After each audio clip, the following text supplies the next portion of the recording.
जिस मुल्क में इतने ब्रिलियंट माइंड्स हों, इतने फीकन माइंड्स हों,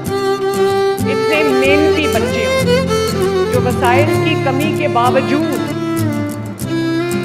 वो रिसोर्सेज की कमी के बावजूद उन्होंने इतना अच्छा परफॉर्म किया है। तो मैं न सिर्फ उन बच्चों को, उन सुपरस्टार्स को, उन चैम्पियंस को मुबारकबाद देती हूँ, बल्कि मैं उनके वालिदैन को मुबारकबाद देती हूँ, उनके टीचर्स को मुबारकबाद देती हूँ, उनके स्कूल्स, कॉलेजेस, इंस्टीट्यूशंस को मुबारकबाद देती हूँ, उनकी फैमिलीज़ को मुबारकबाद देती हूँ कि उन्होंने न सिर्फ अपने वालिदैन का, अपने असातिज़ा का, अपने इदारे का नाम रोशन किया है, बल्कि उन्होंने मेरा नाम रोशन किया है, उन्होंने पंजाब का नाम रोशन किया है, उन्होंने पाकिस्तान का नाम रोशन किया है।